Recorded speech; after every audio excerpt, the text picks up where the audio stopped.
नाज़रीन, गढ़ी यासीन मां अव्हांखे आम ख़बर पिया ॾियूं त मरहूम आगा सिराज खान दुरानीअ जो 40 जे सिलसिले में अॼु तक़रीब कोट दुरानी गढ़ी यासीन में थी गुज़री, जंहिंमें वज़ीर आला सिंध सैयद मुराद अली शाह, सैयद काइम अली शाह, अॻूणो चीफ जस्टिस शरीय कोर्ट ऑफ पाकिस्तान आगा रफ़ीक खान दुरानी, सरदार मीर चंगेज़ खान पंवर जी ख़ुसूसी शिरकत थी आहे।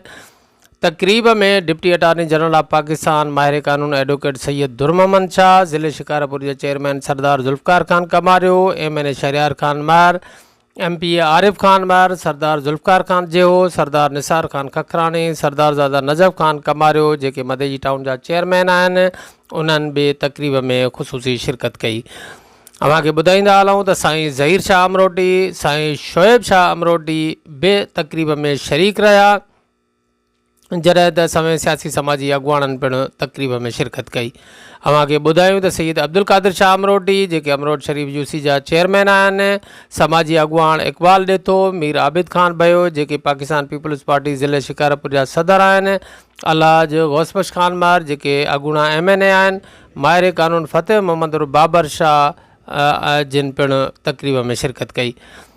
अव्हांखे ॿुधायूं त तक़रीब में ईंदड़ महिमाननि खे आगा शहबाज़ खान दुरानी जेके PS 9 ते हिन वक़्तु कैंडिडेट बि आहिनि, ऐं मरहूम आगा सिराज खान दुरानी जा नींगर आहिनि, ऐं आगा मसी खान दुरानी, आगा शुजा खान दुरानी, ऐं पीपल्स पार्टी तालके गढ़ी यासीन जा सदर जेके आहिनि उहे ग़ुलाम मुस्तफ़ा मंगी, हफ़ीज़ पीरज़ादो ऐं ॿियनि आयल महिमाननि खे इस्तक़बाल कयो। तक़रीब में उन्हनि खे ख़ुशि आमदेद कंदा रहिया।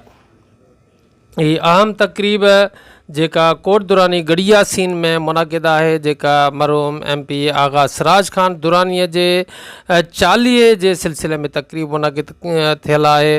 हिते तक़रीब में क़ुरान ख़्वानी कई वई, ऐं क़ुरान ख़्वानी खां पोइ जेको आहे दुआए ख़ैर घुरी आख़िर में इज्तिमाही तौर ते, उन खां पोइ जेको आहे ख़ैरात जी मानी पिणु तक़सीम कई वई। हीअ अव्हां लाइव मनाज़िर ॾिसो पिया कोट दुरानी गढ़ी यासीन खां। सचाई न्यूज़ खां तव्हां लाइव मनाज़िर ॾिसो पिया कोट दुरानी खां, त जिते कोट दुरानी ते मरहूम आगा सिराज खान दुरानी जे 40 जे सिलसिले में तक़रीब मुनक़िद थियल आहे।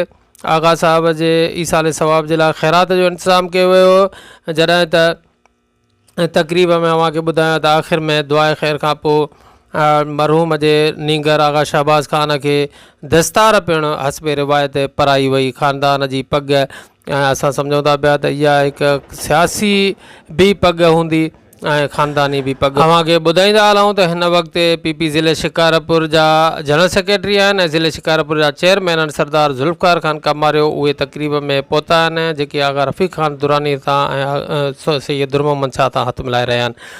हींअर हसन खान रखण जेके टाउन कमेटी गढ़ी यासीन जा चेयरमैन आहिनि, आगा शुजा खान दुरानी उन सां मिलिया आहिनि। जी अव्हांखे ॿुधाईंदा हलूं त तक़रीब जे अंदरि SSP शिकारपुर शाहज़ेब चाचड़ साहिब जिन पिणु मौजूदु आहिनि। SSP शाहज़ेब चाचड़ पंहिंजे पुलिस एहलकारनि समेत तक़रीब में शरीक थियो आहे ऐं सिक्योरिटी जे हवाले सां पिणु इंतज़ामात संभालिया आहिनि। हिन वक़्तु SSP शाहज़ेब चाचड़ सां शहरी मिली रहिया आहिनि। अव्हांखे ॿुधायूं त तक़रीब जे अंदरि वॾे तइदाद में जेके आहिनि तालके गढ़ी यासीन सां गॾोगॾु पूरे ज़िले शिकारपुर मां हज़ारनि जे तइदाद में माण्हुनि अवाम शिरकत कई। हिन वक़्तु जेका आहे मेन तक़रीब जे अंदरि आगा शहबाज़ खान दुरानी, आगा मसी खान दुरानी ऐं दुरानी ख़ानदान सां लाॻापियल ॿिया फ़र्द ऐं मुहिब चाहींदड़ स्टेज ते मौजूदु आहिनि। हिन वक़्तु सैयद काइम अली शाह जेके अॻूणा CM आहिनि सिंध जा, उहे बि तक़रीब में पहुता आहिनि। फ़तेह मोहम्मद बाबर शाह एडवोकेट, आगा रफ़ीक खान, सैयद दुर्ममन शाह ऐं साईं ज़हीर शाह अमरोटी पिणु तक़रीब में शरीक आहिनि। अव्हांखे ॿुधाईंदा हलूं त हिन वक़्तु जेके तलबा आहिनि जिन क़ुरान ख़्वानी कई आहे तक़रीब में, उहे बि मौजूदु आहिनि। हिन वक़्तु मेन स्टेज ते जेके आहिनि महिमान मेन बीठल आहिनि। हिन वक़्तु असांजो जनाब इनायतुल्ला महिमान ऐं GM बुरड़ो ऐं ताहिर पंवर बि साथी जेके आहिनि उहे अव्हांखे नज़र आया। मां तव्हांखे ॿुधायां त हिन वक़्तु MPA आरिफ खान महर जेके हिन वक़्तु DIG नासिर आफ्ताब सां हथ मिलाए रहिया हुया, हिन वक़्तु तक़रीब मौजूदु आहिनि। आगा समीर खान पिणु तक़रीब में आयल महिमाननि खे वेलकम करे रहियो आहे, हथ मिलाए रहियो आहे। तव्हांखे हिन वक़्तु ॿुधायां त हीअ मेन स्टेज आहे। हिन वक़्तु मरहूम जे ईसाले सवाब जे लाइ दुआए ख़ैर पई कई वञे, छो त ईसाले सवाब जे लाइ को ख़ैरात फ़ी सबीला जो पिणु एहतमाम थियल आहे। हिन वक़्तु आगा शहबाज़ ख़ान दुरानीअ खे दुआए ख़ैर खां पोइ पग पाराई वई आहे। हसबे रिवायत असां वटि वालिद जे विछोड़े खां पोइ हिन वक़्तु जेके आहिनि जेके CM आहिनि सिंध जा सैयद मुराद अली शाह, उहे जेके आहिनि तक़रीबन पहुता आहिनि। घोटकी जा मार साहिबान मौजूदु आहिनि। नजफ़ ख़ान कमारो जेके मदई टाउन जा चेयरमैन आहिनि, उहे पिणु तक़रीबन मौजूदु आहिनि। हिन वक़्तु मां तव्हांखे ॿुधायां त आगा तैमूर ख़ान जिन पिणु तक़रीब में मौजूदु आहिनि। कोट दुरानी में जेका 40 जे सिलसिले मुनाक़िद तक़रीब आहे, उन में आगा तैमूर ख़ान जिन जेके अॻूणा सूबाई वज़ीर पिणु रहिया आहिनि, MP रहिया आहिनि।